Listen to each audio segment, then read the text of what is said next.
Namaskar and welcome back to the channel. So we're back to read this book called Biochemical Aspects of Neurological Disorders. It was first published in 1959 and contains lectures published in 1957 and 1958 at the Institute of Neurology, National Hospital, Queen Square. So we began with the chapter called Neurological Disorders and Liver Disease.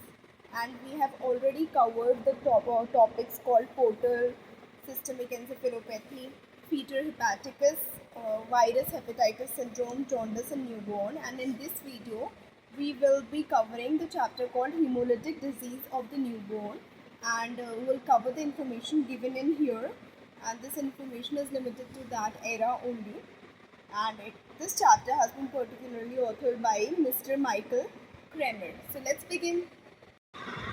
तो author ने अपने इस topic में एक छोटा description दिया हुआ है haemolytic disease of the newborn का। उनका कहना था कि फीटल रेड सेल्स में जो एंटीजेंस होते हैं वो डेवलपमेंट ऑफ मैटरनल एंटीबॉडीज़ को प्रोवोक कर सकते हैं, जो कि यदि फीटल सर्कुलेशन में चली जाती हैं तो वो haemolysis of fetal red cell कर सकती है, यानी फीटल रेड सेल्स को तोड़ सकती हैं। कॉमन इनकम्पैटिबिलिटी इस चीज़ में देखी जाती है और इसमें इनकम्पैटिबिलिटी किस वजह से देखी जा सकती है कि रीसस ब्लड फैक्टर्स की वजह से देखी जा सकती है। उस समय अराउंड 15% ऑफ द मदर्स जो है RH नेगेटिव हुआ करती थी and liable to produce rhesus antibodies if fetus is RH positive.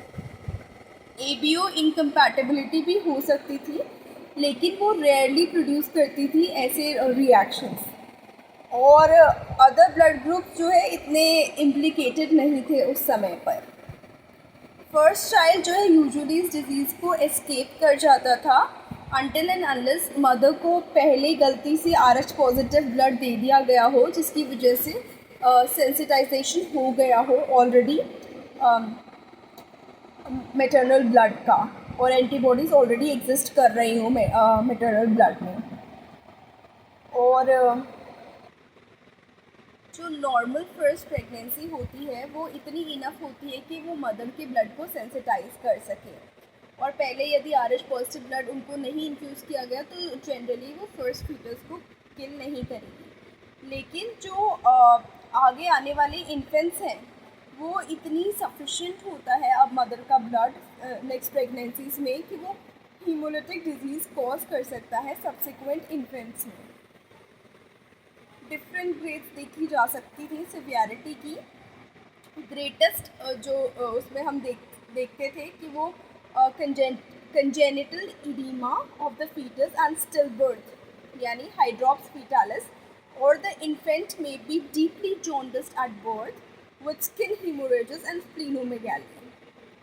Foetus का इडीमा, फीटस की डेथ, या इन्फेंट का जॉन्डिस, या फिर हेमरेजेस या स्प्लीनोमेगेली कुछ भी देखने को मिल सकता था।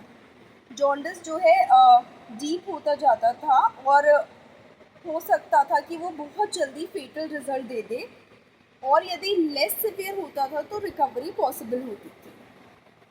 सफिशिएंट बिलिरुबिन यदि प्रेजेंट है तो इन्फेंट सरवाइव कर जाएगा, और सफिशिएंट बिलिरुबिन यदि प्रेजेंट होता था और इन्फेंट सरवाइव कर जाता था तो ऐसे केसेस में कर्न इक्टेरस डेवलप होने के चांसेस बढ़ जाते थे। डायग्नोसिस जो किया जाता था वो मैटरनल ब्लड के एग्जामिनेशन से किया जाता था और कंफर्म कर दिया जाता था by a positive Coombs test. तो ये इन्फॉर्मेशन इन्होंने दी हुई है अपनी बुक में haemolytic disease of the newborn के अंडर। नेक्स्ट जो टॉपिक्स इन्होंने कवर किए हुए हैं इस चैप्टर में, दे आर कर्न इक्टेरस एंड गैलेक्टोसीमिया। सो जो हम आगे फर्दर वीडियोस में कवर करेंगे। Thank you so much for staying on this channel. Please like the video, share the video and share your opinions in the comment section. Thank you so much.